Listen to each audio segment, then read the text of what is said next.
नमस्कार, मी शीतलच्या स्वयंपाकघरात आपलं स्वागत आहे. तर आज आपण बनवणार आहोत भरलेले वांगे. हे तुम्ही पाहू शकता, बाजारात आजकाल खूप छान वांगे भेटत आहेत. ही काही वांगी मी आणलेली आहेत, ही स्वच्छ धुवून घेतली आहेत. त्याचबरोबर आपल्याला लागेल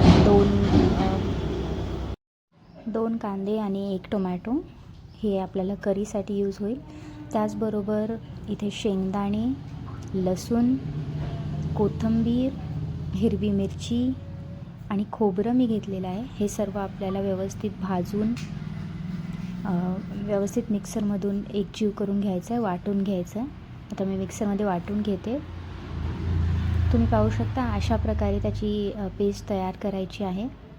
आता यामध्ये आपल्याला काही मसाले ॲड करायचे आहेत, जसं की लाल तिखट, हळद आणि हा घरचा काळा मसाला आहे.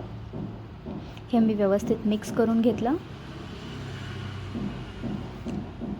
आता आपल्याला वांग्याचे 4 काप करून घ्यायचे, स्वच्छ चेक करून घ्यायचे आणि हे आपल्याला पाण्यामध्ये ठेवायचं, कारण आपल्याला एकाबरोबर अजून काही वांगी कापून घ्यायची आहेत. इथं पाहू शकता मी सगळे वांगे कापून घेतले.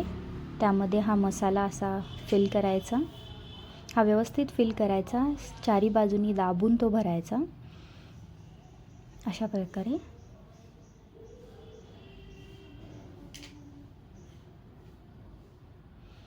असेच मी सर्व वांगे मसाल्याने भरून घेतले होते.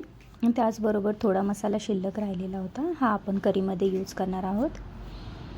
आता गॅसवर एक कढई ठेवली, त्यामध्ये तेल टाकलं. त्याचबरोबर त्यामध्ये मोहरी आणि जिऱ्याची फोडणी दिली आहे. हे मोहरी आणि जिरे व्यवस्थित परतून घ्यायचे.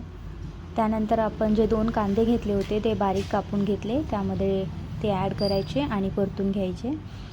त्याचबरोबर त्यामध्ये मी आता इथे टोमॅटो टाकला आहे आणि हिरवी मिरची, लसूणची पेस्ट. हे व्यवस्थित हलवून घेतल्यानंतर 1-2-3 मिनटं परतल्यानंतर त्यामध्ये आता काळा मसाला, लाल तिखट आणि हळद टाकून हे परत परतून घ्यायचं.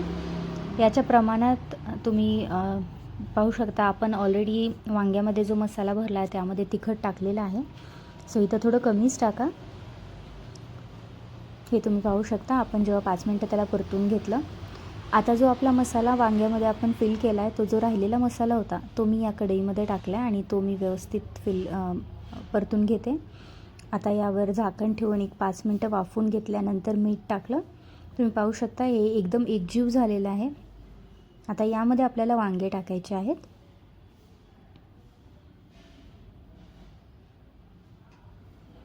हे वांगे आता झाकून ठेवायचे, जवळपास 10 मिनटं तुम्ही हे ठेवायचं आणि मध्ये मध्ये थोडं बघतही राहा की जर हे व्यवस्थित होत नसेल तर तुम्हाला हलवावं लागेल.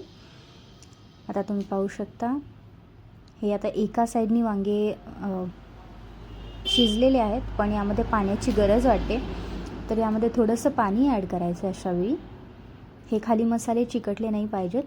थोडंसं पाणी ॲड करून परत त्याला थोडा वेळ झाकून ठेवायचं. परत 5 मिनटं तुम्ही म्हणू शकता.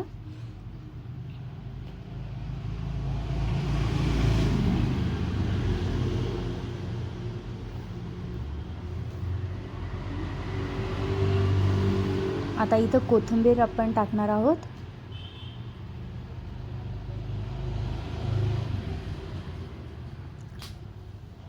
थोडंसं पाणी आणि हे परत 5 मिनटं आपल्याला झाकून ठेवायचं आहे.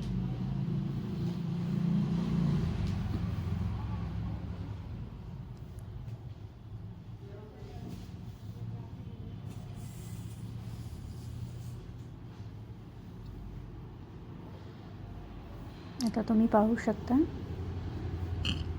वा, हे खूप छान वांगी झाली आहे. त्याचा मसाला पुरेपूर सगळ्या साईडनी लागलेला दिसतो. तुम्हाला जर ही माझी रेसिपी आवडली असेल तर माझ्या चॅनलला नक्की लाईक, शेअर अँड सबस्क्राईब करा.